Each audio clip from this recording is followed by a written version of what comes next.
Class 12 chapter number 5 आ रहे continuity and differentiability. इस chapter में हम जो इंटीग्रल कर रहे हैं उस इंटीग्रल का जो मेथड है इसको लगा रहे हैं वो ट्रांसफॉर्मेशन। हम जो डिफरेंशिएशन कर रहे हैं इंटीग्रल नहीं कर रहे, इसमें डिफरेंशिएशन कर रहे हैं तो इसको बोलते हैं डिफरेंशिएशन बाय ट्रांसफॉर्मेशन। तो डिफरेंशिएशन बाय ट्रांसफॉर्मेशन में हम एक्सरसाइज 5i पा रहे question number 5 y equal to tan inverse, ये हमारा नंबर है, ये क्वेश्चन में गिवन है। तो y इक्वल टू बाहर tan इनवर्स है तो अंदर भी कोशिश करेंगे tan की टर्म बनाने के लिए। तो ये मैंने बताया था ये कोस माइनस होता है तो cos 2x वाला फार्मूला sin की टर्म में लगता है, अगर प्लस में होता है तो cos 2x वाला फार्मूला cos की टर्म में लगता है।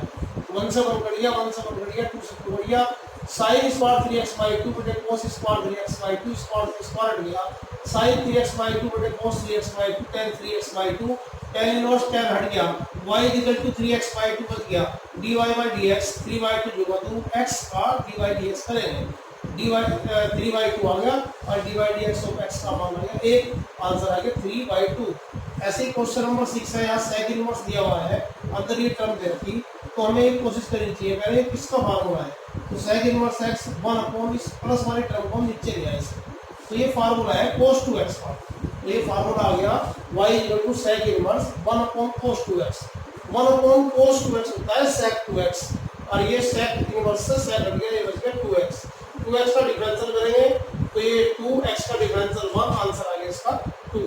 बिल्कुल सेम ऐसे question number 7 y equal to cosec inverse, अंदर ये टर्म दे रखी तो ये फार्मूला है 1 प्लस tan स्क्वायर को इसके भी नीचे ले गए और ये नीचे फार्मूला तैयार हो गया sin 2x का और 1/sin 2x होता है कोसेक 2x। कोसेक यहाँ पे, कोसेक इनवर्स यहाँ पे कैंसिल हो गया, इससे y इक्वल टू 2x आ गया, y इक्वल टू 2x का डिफरेंशियल करेंगे dy/dx इक्वल टू 2 आ गया। ऐसे ही इस तरह का क्वेश्चन है 8वां y equal to sin inverse cos x plus tan inverse cot x। तो y equal to sin inverse इस cos x को चेंज करेंगे sin की टर्म में sin 90 माइनस थीटा, इसको भी चेंज करेंगे cot को tan 90 माइनस x है। तो यहाँ पे sin इनवर्स, यहाँ पे sin कैंसिल, यहाँ बच गया π/2 माइनस x, यहाँ पे tan इनवर्स, यहाँ tan कैंसिल π/2 माइनस x, π/2 यानी कि 90 180 यानी पाई आ गया, माइनस x ये माइनस 2x हो गया। और अब इसका डिफरेंशियल करेंगे तो इसका डिफरेंशियल आएगा dy/dx, पाई का 0 2 x का डिफरेंशियल 1, इसका आंसर आएगा माइनस के 2। That's all.